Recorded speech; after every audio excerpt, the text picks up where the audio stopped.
we all recall Rabin's admiration for the uprisings of 2009 in Iran. He said the protesters cried out, "Down with dictator," and "Down with religion's dictatorship." And this links them to Ashraf, because these are the slogans of the Iranian resistance, which has now gone through the deserts of Iraq and repeated in the cities of Iran by those who seek freedom, democracy, and rule of law.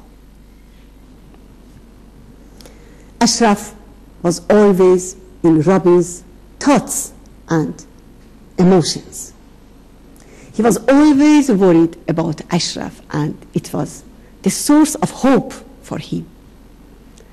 On 18th of June of last year, he spoke to the residents of Ashraf in front of a large gathering of Iranians in Paris. He said, "Salam Ashraf, you are the bravest of the brave, and with your powerful voice, you show millions of Iranians who cry out for freedom that you are with them and they are not alone." Rabin struggled for Ashraf until the last days of his life. Please listen to part of the latest statement by the British Parliamentary Committee for Iran Freedom, which was signed by him and you only last week. British MPs and peers expressed their serious concern at the transfer of 400 residents of Camp Ashraf to Camp Liberty in the suburb of Baghdad.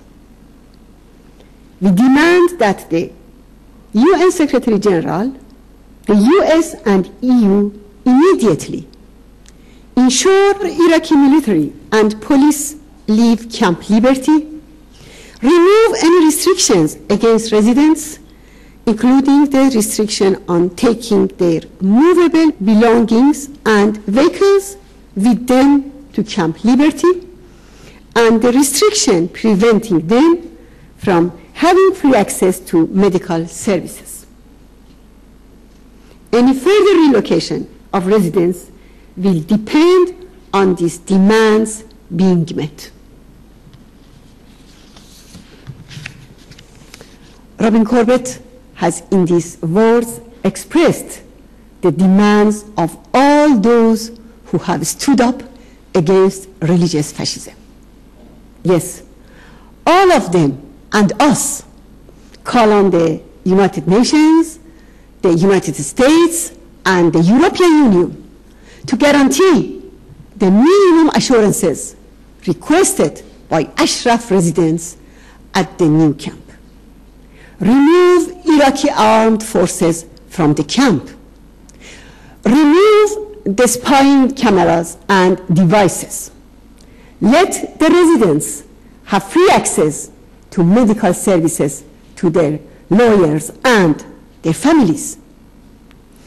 Potable water facilities, as well as electricity and sewage system, must be provided in the new camp.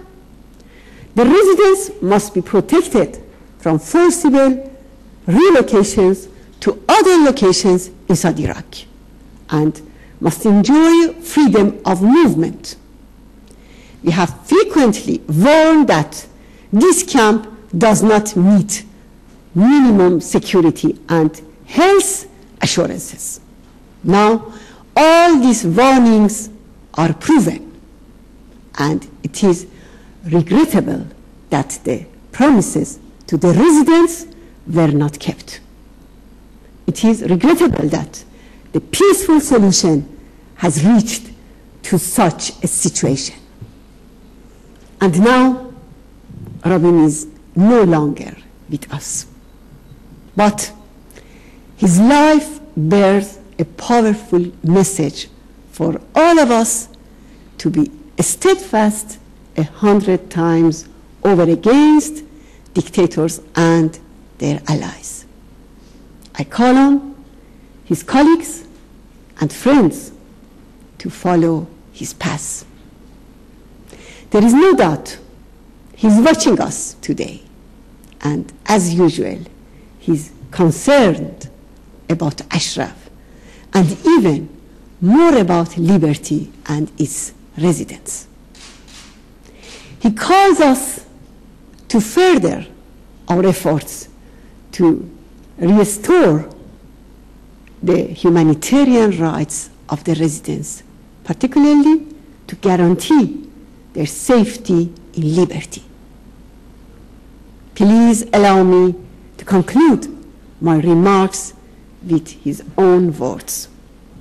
Dear friends, know that the mullahs will soon become no more than a dirty stain on the long and proud history of Iran, a long nightmare which will soon give way to the dawn of a free and democratic country.